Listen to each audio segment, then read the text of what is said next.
શ્રી ગણેશાય નમઃ. મિત્રો, આપ જોઈ રહ્યા છો આપણી યુટ્યુબ ચેનલ આશીર્વાદમાં આપ સૌનું સ્વાગત છે. ફાગણ માસમાં શુક્લ પક્ષમાં જે એકાદશી આવે છે તે એકાદશીનું નામ છે આમલકી એકાદશી. આ પવિત્ર વ્રત વિષ્ણુ લોકની પ્રાપ્તિ કરાવનારું છે. તો આજે આપણે આ વિડીયોમાં સાંભળીશું આમલકી એકાદશીની ઉત્પત્તિ કઈ રીતે થઈ તથા આ આમલકી એકાદશીની મહાત્મ્ય વિશે આજે આપણે આ વિડીયોમાં સાંભળીશું. જો આપને મારો વિડીયો પસંદ આવે તો લાઈક કરજો, શેર કરજો અને પહેલીવાર જો આ વિડીયો આ ચેનલમાં જોઈ રહ્યા હોય તો સબસ્ક્રાઈબ કરજો, જેથી મારા નવા વિડીયોની માહિતી તુરંત આપ સુધી પહોંચે. ચલ મધ્યે વરાહમ ચ પર્વતે રઘુનંદનમ ગમને વામનમ ચેવ સર્વ કામેશુ માધવ ષોડશતાની નમાની પ્રતિરુત્યથાય પઠત સર્વ પાપ વિનિમુક્તો વિષ્ણુ લોકે મહ્યતે. હે લક્ષ્મીપતિ, હે દેવાદિદેવ, શેષનાગ પર શયન કરનારા, સુંદર અંગવાળા, કમળ જેવા નેત્રવાળા, ભયના ભયોને હરનારા, ત્રિલોકના સ્વામી હે વિષ્ણુ ભગવાન, હું તમને નમન કરું છું. ભગવાન શ્રી કૃષ્ણ બોલ્યા કે હે મહાભાગ ધર્મનંદન, સાંભળો, તમને આ સમયે એ પ્રસંગ સંભળાવું છું જેને રાજા મંધાતાના પૂછવાથી મહાત્મા વશિષ્ઠે કહ્યું હતું. ફાગણ શુક્લ પક્ષની એકાદશીનું નામ આમલકી છે. તેનું પવિત્ર વ્રત વિષ્ણુ લોકની પ્રાપ્તિ કરાવનારું છે. મંધાતા રાજાએ કહ્યું, ત્યારે દ્વિજશ્રેષ્ઠ, આ આમલકી ક્યારે ઉત્પન્ન થઈ તે મને જણાવો. ઋષિ વશિષ્ઠએ કહ્યું, મહાભાગે સાંભળો, પૃથ્વી પર આમલકીની ઉત્પત્તિ કઈ રીતે થઈ એ હું જણાવું છું. આમલકી મહાન વૃક્ષ છે જે સર્વ પાપનો નાશ કરનાર છે. ભગવાન વિષ્ણુના થૂંકવાથી તેમના મુખમાંથી ચંદ્રમાના સમાન ક્રાંતિમાન એક બિંદુ પ્રગટ થયું. તે બિંદુ પૃથ્વી પર પડ્યું, તેનાથી જ આમળાનું મહાન વૃક્ષ પેદા થયું. એ બધા જ વૃક્ષોનું આદિભૂત કહેવાય છે. એ સમયે સમસ્ત પ્રજાની સૃષ્ટિ કરવાને માટે ભગવાને બ્રહ્માજીને ઉત્પન્ન કર્યા. તેમના દ્વારા આ પ્રજાઓની સૃષ્ટિ થઈ. દેવતા, દાનવ, ગંધર્વ, યક્ષ, રાક્ષસ, નાગ તથા નિર્મળ અંતઃકરણવાળા મહર્ષિઓને બ્રહ્માજીએ જન્મ આપ્યો. તેમનામાંથી દેવતા અને ઋષિ તે સ્થાન પર આવ્યા જ્યાં વિષ્ણુ પ્રિયા આમળીનું વૃક્ષ હતું. મહાભાગ, તેને જોઈને દેવતાઓને ઘણી નવાઈ લાગી. તેઓ એકબીજા પર દ્રષ્ટિપાત કરતા રહીને ઉત્કંઠાપૂર્વક તે વૃક્ષની તરફ જોવા લાગ્યા અને ઊભા ઊભા વિચારવા લાગ્યા કે આ પીપળો વગેરે વૃક્ષ તો પૂર્વ કલ્પની જેમ જ છે. તે બધે બધા આપણા પરિચિત છે, પરંતુ આ વૃક્ષને આપણે જાણતા નથી. તેઓએ આ પ્રમાણે ચિંતા કરતા જોઈ આકાશવાણી થઈ, મહર્ષિઓ, આ સર્વશ્રેષ્ઠ આમળાનું વૃક્ષ છે જે વિષ્ણુને પ્રિય છે. આના સ્મરણ માત્રથી ગૌદાનું ફળ મળે છે. સ્પર્શ કરવાથી આનાથી બમણું ફળ અને ફળ ખાવાથી 3 ગણું પુણ્ય મળે છે. એટલા માટે હંમેશા સદા પ્રયત્નપૂર્વક આમળાનું સેવન કરવું જોઈએ. આ બધા પાપોને હરનારું વૈષ્ણવ વૃક્ષ જણાવવામાં આવ્યું છે. આના મૂળમાં વિષ્ણુ, એની ઉપર બ્રહ્મા, સ્કંદમાં પરમેશ્વર ભગવાન રુદ્ર, શાખાઓમાં મુનિ, ડાળીઓમાં દેવતા, પાંદડાઓમાં વસુ, ફૂલોમાં મરુદ્ગણ અને ફળોમાં સમસ્ત પ્રજાપતિ વાસ કરે છે. આમળા સર્વદેવમયી જણાવવામાં આવે છે. તેથી વિષ્ણુ ભક્તોને માટે આ પરમ પૂજનીય છે. ઋષિ બોલ્યા, અવ્યક્ત સ્વરૂપથી બોલનારા મહાપુરુષ, અમે લોકો આપને શું સમજીએ? આપ કોણ છો? દેવતા છો? કોઈ બીજા? એ અમને બરાબર જણાવો. ત્યારે આકાશવાણી થઈ, જેઓ સઘળા ભૂતોના કર્તા અને સમસ્ત ભુવનોના સ્રષ્ટા છે, જેમણે વિદ્વાન પુરુષ પણ મુશ્કેલીથી જોવા પામે છે, એ જ સનાતન વિષ્ણુ હું છું. દેવાધિદેવ ભગવાન વિષ્ણુનું કથન સાંભળી એ બ્રહ્મકુમાર મહર્ષિઓના નેત્ર આશ્ચર્યથી ચકિત થઈ ઉઠ્યા. તેને ઘણું વિસ્મય થયું. તેઓ આદિ અંતરહિત ભગવાનની સ્તુતિ કરવા લાગ્યા. ઋષિ બોલ્યા, સઘળા ભૂતોના આત્મભૂત આત્મા તેમજ પરમાત્માને નમસ્કાર છે. પોતાના મહિમાથી કદી અચ્યુત ન થનારા અચ્યુતને નિત્ય પ્રણામ છે. અંતરહિત પરમેશ્વરને વારંવાર પ્રણામ છે. દામોદર, કવિ, સર્વજ્ઞ અને યજ્ઞેશ્વરને નમસ્કાર છે. માયાપતે આપને પ્રણામ છે. આપ વિશ્વના સ્વામી છો, આપને નમસ્કાર છે. ઋષિઓની આ રીતે સ્તુતિ કરવાથી ભગવાન શ્રી હરિ સંતોષ પામ્યા અને બોલ્યા, મહર્ષિઓ, તમને કયું પ્રિય વરદાન આપું? ઋષિ બોલ્યા, ભગવાન, જો આપ સંતુષ્ટ હો તો અમારા લોકના હિત માટે કોઈ એવું વ્રત બતાવશો જે સ્વર્ગ અને મોક્ષરૂપી ફળ પ્રદાન કરનારું હોય. ભગવાન શ્રી વિષ્ણુ બોલ્યા, મહર્ષિઓ, ફાગણ શુક્લ પક્ષની જો પુષ્પ નક્ષત્રથી યુક્ત દ્વાદશી હોય તો તે મહાન પુણ્ય દેનારી અને મોટા મોટા પાપોનો નાશ કરનારી હોય છે. દ્વિજવરો, તેમાં તે વિશેષ કર્તવ્ય છે તેની સાંભળો. આમલકી એકાદશીમાં આમળાના વૃક્ષની પાસે જઈને ત્યાં રાત્રે જાગરણ કરવું જોઈએ.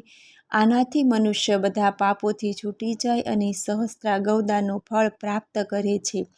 વિપ્રગણ, આ વ્રતોમાં ઉત્તમ વ્રત છે જેને મેં તમને લોકોને બતાવ્યું છે. ઋષિ બોલ્યા, ભગવાન, આ વ્રતની વિધિ બતાવશો? આ વ્રત કેવી રીતે પૂર્ણ થાય? આના દેવતા, નમસ્કાર અને મંત્ર ક્યાં બતાવવામાં આવ્યા છે? એ સમયે સ્નાન અને દાન કેવી રીતે કરવામાં આવે છે? પૂજનની કેવી વિધિ હોય છે તથા તેને માટે મંત્ર શું છે? આ બધી બાબતોનું યથાર્થ રૂપે આપ વર્ણન કરો. ભગવાન વિષ્ણુએ કહ્યું, દ્વિજવરો, આ વ્રતની ઉત્તમ જે વિધિ છે તે તને સાંભળો. એકાદશી સવારે દંતધાવન કરી સંકલ્પ કરવો કે હે પુંડરીકાક્ષ, હે અચ્યુત, હું એકાદશી નિરાહાર રહીને બીજે દિવસે સવારે ભોજન કરીશ. આપ મને શરણમાં રાખો. આવો નિયમ લીધા પછી પતિત, ચોર, પાખંડી, દુરાચારી, મર્યાદા ભંગ કરનારા તથા ગુરુપત્નીગામી પુરુષો સાથે વાતચીત ન કરવી, પોતાના મનને વશમાં રાખીને નદીમાં, તળાવમાં, કૂવા પર અથવા ઘરમાં સ્નાન કરવું.